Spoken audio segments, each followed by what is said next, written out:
Faut-il exploiter les richesses minières qui reposent au fond de l'océan?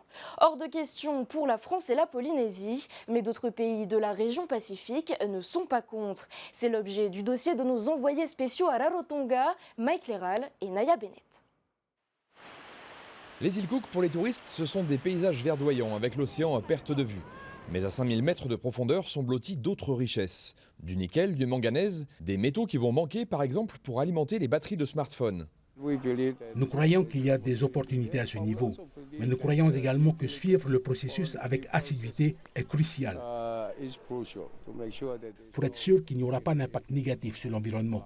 Mais il est sûr que c'est une opportunité. À nous de bien faire les choses et de préparer, à réguler l'industrie minière.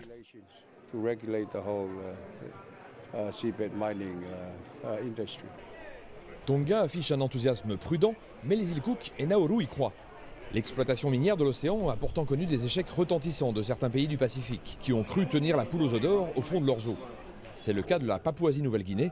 Elle a perdu plusieurs dizaines de millions de dollars. Nous n'avons pas eu assez de données scientifiques pour nous permettre de juger ce qui était bon pour nous ou pas. Nous avons perdu beaucoup d'argent lorsque nous avons subi un ralentissement lié au procédé de production.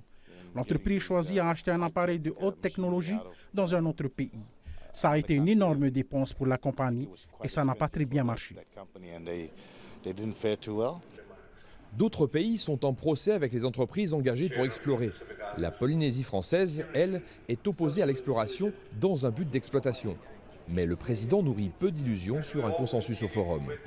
Je crois que les îles Cook, Nauru et d'autres pays du Pacifique vont rester sur leur position concernant la possible exploitation de ces ressources sous-marines. Mais il faut au moins qu'on arrive à un accord sur la méthode, sur la manière de procéder, sur les garde-fous et sur les limites qu'on ne s'autorise pas à dépasser. Pour les associations de protection de l'environnement, ces limites ont déjà été franchies. Et pour elles, 5 ans d'exploration ne suffiront pas à s'assurer que l'exploitation peut se faire sans dégâts. Les écologistes regrettent que les îles Cook agissent contre la volonté de leurs voisins. Au bout du compte, on partage le même océan avec nos voisins du Pacifique. Nous devons donc bien réfléchir à la manière dont nous gérons notre océan. Et s'il peut y avoir des dégâts potentiels pour nos voisins, on n'est plus dans l'esprit océanien. Dans le Pacifique, on a toujours avancé ensemble et personne ne devrait avancer en laissant les autres derrière lui. Les opposants à l'exploitation minière regrettent aussi l'absence de recherche indépendante, puisque les 3 compagnies qui travaillent aux îles Cook ont un objectif commercial. L'autorité minière locale assure pourtant être soutenue par la population. Ils nous ont apporté un soutien fort pour l'exploration et la recherche et pour les précautions que nous prenons. Et puis certains dans notre société, quelles que soient les précautions que l'on prenne, ne vont jamais soutenir le projet. Et ce n'est pas grave, c'est ça, une démocratie saine. Aucune petite île du Pacifique ne peut explorer ses fonds par ses propres moyens. Seules des entreprises puissantes le peuvent. Et leur but est de faire des bénéfices, pas de soutenir les économies des petits pays. Dans leur stand, en marge du forum, elles offrent des stylos et des casquettes et tentent de convaincre.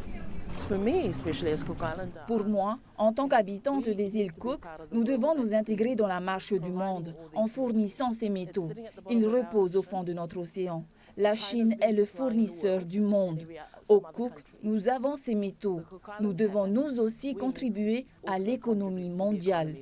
Donc, faisons-le dans le respect de l'environnement. Les entreprises promettent qu'elles ne nuiront pas au fond des océans, difficile à croire pour les encroûtements cobaltifères ou de manganèse. Pour les recueillir, il faudrait raser le fond des océans. Et nous en sommes tous un peu responsables, nous qui changeons si souvent de portable.